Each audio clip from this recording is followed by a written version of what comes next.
Hey, what is up, guys? So I decided to look through some of the older deck lists that we were given from when Halifax hosted their OTS event, and I came across a Runic deck. Now, I'm not going to show you the previous version because I wasn't a great fan of the list.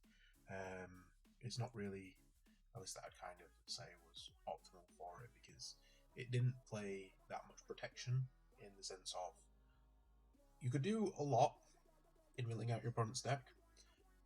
However, you had no sort of plan B or plan C besides like decking your opponent out, which I know that's like the main strategy of Runic, but you need to have like ways to protect yourself, and he didn't actually play any purple cards in his list, so it meant that after his fountain was gone, that was it. He was just dead.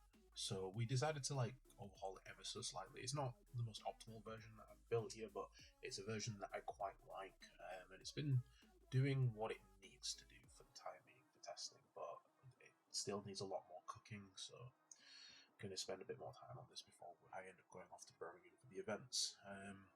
To get into the deck, currently it's playing 3 Inspector Border. Now, we have the choice between Inspector Border or Imano Iwata. Now, Imano and Border do very similar things, however, depending on the circumstance, one's better than the other. Like, Imano just completely shuts down your opponent's field. They can't respond to anything. But the issue is like, if you normal the Imano and don't have a way to fountain, then you're just losing resources, while if you normal the Border, you might still have access to stuff with Hugin, but it's the case of, like, it's half and half. It depends on the matchup. Now, I've come to find that Imano is a tad bit better when testing on DB, but when testing at IRL events, the board has been putting out more since it can stay on the board and actually affect my opponent during their turn, not just mine.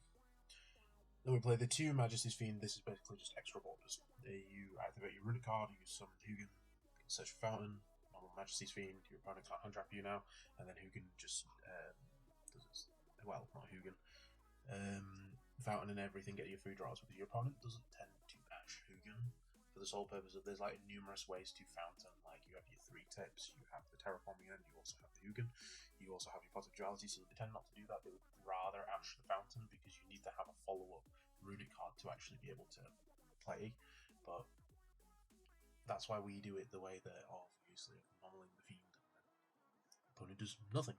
Literally nothing. We play the 1 card of Demise. I've not seen people play this. They seem to think that it's a very, very terrible card. However, I seem to find it quite good. The amount of times where my opponent's seen Demise off my duality and they've just scooped from there because they know I'm just going to get into more Runic cards. That means more decking out for them, more spot removal, and Ash can only hit so many things, and Roll is okay. However, it's not seen as much against this for some reason. I just think the Roll's not as prevalent online testing, but it's just my personal preference on it. But Demise is just great because you can Demise and then in the end phase resolve Demise, then activate a Runic spell to then resolve Fountain to draw 3, so then you've really lost nothing off it. And sometimes the discarding off the Demise is actually good because there are just Runic cards that are in your hand that aren't doing anything. So depending on your matchup, like if you're up against the Super Heavy Samurai stuff, your Runic Destruction is not doing anything besides summoning a Runic monster, so it's kind of terrible at that. We play the 3 Duality. This is just drop out. It's reveal top 3, any spell. There's not really any explanation. Then for the Runic stuff, it's 3 Destruction. I know Super Heavy is a thing, and it's going to be a thing for a while. And Kashtira don't really set that much back row. However, Destruction is still good no matter what deck that I go up against. I'd rather main it and then side it out if I don't need it. The 1 Dispelling, I did play it at 2, but the second one didn't come up as often as you'd think that it would, so I just ended up cutting it down for a very bad Runic card that's directly beneath it. 3 Flashing Fire, doesn't need explaining. 3 Fountain.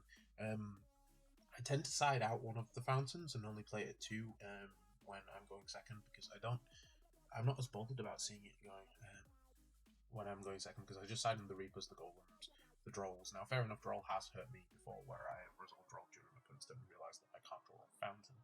However, it kind of hurts my opponent more than me, so yeah. Then the 3 Freezing Curses, just infinite impermanence, but better. And then the 1 Runic Droplet. Now, I know this is a terrible card, however, there have been circumstances where this has actually given me the things that I need more for the free dropout. So it's another runic name in the sense of it's another thing that can summon Hugin, Moomin, or Jerry that doesn't get wasted. Like all the other runic spells, they have circumstances where they will come up like Flashing Fire to pop something, Destruction back throw, Freezing Curse to pop a monster. However, Droplets is an additional name for that, but not just that. It's also the sense of it doesn't require your opponent to have anything to play it. So fair enough, it does give them the additional draw, but the amount of times where I have had to go tip Droplet and tip into Fountain and then activate the Droplet so that I get the free draw too.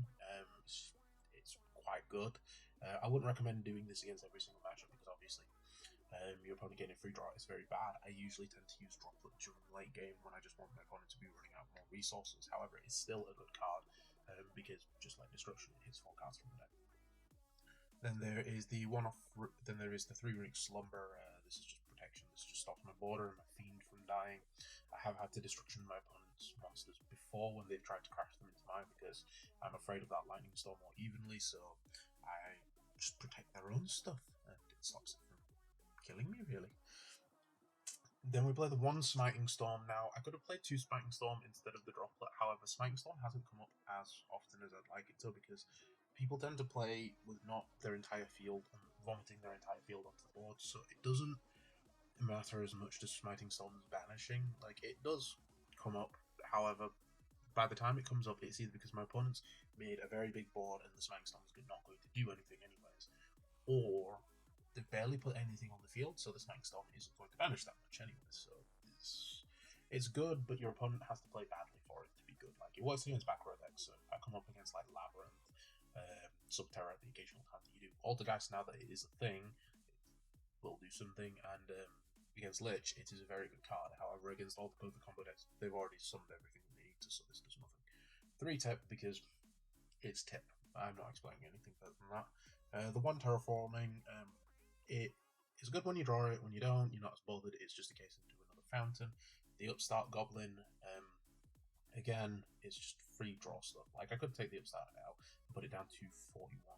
I mean, put it down to 40. However, it's the same sort of theory with Sky Striker, where you're going to do a free searching and free drawing, so it doesn't really matter as much playing the 41st card, but it does what it needs to in the sense of, like, you can end up runic tips, Hugin searches, and then obviously your pot dualities and things like that can deck thin, and then you upstart at the end, so it works that way. Then we're playing 2 of each of the control cards, so 2 goes and 2 rivalry. Now, it's the same sort of theory that I had with Eldritch, where I play 2 of each because, depending on the matchup, certain things just don't get hit by one of them, but get hit by the other. Like, when I'm up against Kashtira, Rivalry Warlords does naff all. It does absolutely nothing, but the Goes of Match kills them. Against Sprite, similar sort of thing. But in other matches, it works the inverse. That's also why we play the double Peekaboo, so it's a case of 2 of each of them. So at least I can say that at least one of them will do something in any matchup. I don't want to play multiples of them because the others might be dead, and I don't want to just play 3 of something that's dead. And then the double strike, I was going to play 3, but the amount of times that the 3rd never came up because I just ended up getting hit with a bunch of cards that just kept making me lose life points, so strike didn't come up as much. There have been times where I've been playing Protect the Moomin deck so that I can strike my opponent and not kill myself, but that rarely comes up as often as it should. Then for the side, we play the 3 Droll, 3 Reaper, and 3 Golem. The reason why we play the Reaper is because in the amount of stuff that I actually summon from the extra deck, I don't summon all the Hugins unless I'm using them for protection. Moomin, I don't summon it as often as you'd think, and the Jerrys, it's the case of they're the more prevalent one that I summon. I think it's called Fenrir? Yeah. Oh, let's call it Fenrir for now. I don't tend to summon this, so it left me with a bunch of space, so I had the option of either playing Super Poly as a board breaker or Reaper to just hit my opponent's extra. Now, I opted with the Reaper because the thing is with the Super Poly, I don't always have stuff that I want to discard. However, Reaper, because of how the format is structured now, a lot less decks can play around the Reaper. So if I just like Reaper Shangri-La or Reaper the new Link one for the Super Heavy Samurais, it just hurts them a lot more, so then I can actually just go through my runic stuff a lot more easier. Golem, Board Breaker, is just a Board Breaker. Then Book of Eclipse, another, well, not really a Board Breaker, but the amount of times that it kind of does save you, and because it makes your opponent draw as well, they will deck out a lot quicker. And then we testing the XYZ Encore. Now this was a card that I played way back in the day that kind of I noticed when looking through some OCG lists on this. So it has an interesting effect of it targets an Exceed material, detaches all the materials from it, and then negates its abilities, and then gets rid of it at the end of the turn. Now, the only reason I was testing it is because it's a weird way to out Shangri-La, because number one, in the sense of it gets rid of all its material, so it's not summoning anything by detaching, so that's one way to deal with certain things. And the idea is that we already have the Eclipse and the Lava Golems for lots of other decks, but there are certain decks where the case of I want to remove all their materials, and as much as I did say that I was siding this mainly for cash, the more often times I've actually used this is against a Zeus, because my opponent's going to try and Zeus with the game, and no, just no, I'm not having you clear my board because it takes me a while to re-establish it again. And that's over the side. For the extra, it's kind of a bit standard. It's 2 of the very, very bad one. We don't tend to summon this often. Whenever I've summoned this, it's during my opponent's turn, and it's the case of I want them to kill it because I want to get the tip or something else when I go back to my hand. It's the only reason I will ever summon this. Jerry, again, it's one of those cards where it's better than you actually think it is 9 times out of 10, because you activate Fountain. Your Fountain gets Ghost Token. You then summon you then go Battle Phase, summon Jerry out of the attack. Jerry can then just deal with anything and then get the Fountain back, so you can do the Fountain again. Because Ghost Token is going to be a lot more prevalent in the format now that Melfi's a thing, and with the way that I've seen it from Rogue of the King, which is what most people go for looking for the future of Yu-Gi-Oh, even though the Madness and the OCG and TCG is slightly different, it's still a decent place to go check for lists. It is showing up as more prevalent, so it probably will appear more, so you'll need ways to protect your Fountain a bit more. Play the 2 Hugin. The third one hasn't come up as often. It's every 9 out of 10 games, but I'd rather just risk not having the third Hugin, because most of the time, whenever it comes to the third Hugin, I've already got rid of so many of their resources that it doesn't really matter anymore. Then we play the 2 Moomin. I should probably summon this more often than I do, with the amount of times that I don't, and then I just get Cosmic just straight away. I should probably summon this going first, especially border up.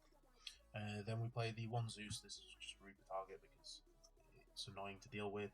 The Exciton Knight, I've actually summoned this instead, surprisingly enough, because we have gone Jerry and Border make an Exciton Knight. Yeah, and your opponent doesn't see it coming, and it's a really annoying card to deal with. Reaper target. This has actually been summoned once in every... I think I've only actually ever summoned this once in the entire deck, but it does actually still do its thing. It buys you time, so then you can start decking your opponent quicker, and then the final Reaper target. There isn't really much, though, that I'd actually change in this list. I am trying to find ways to incorporate the new runic. I think it's level 9 when it comes out. It's this thing here. However, I don't know what ratios I want to play it at yet.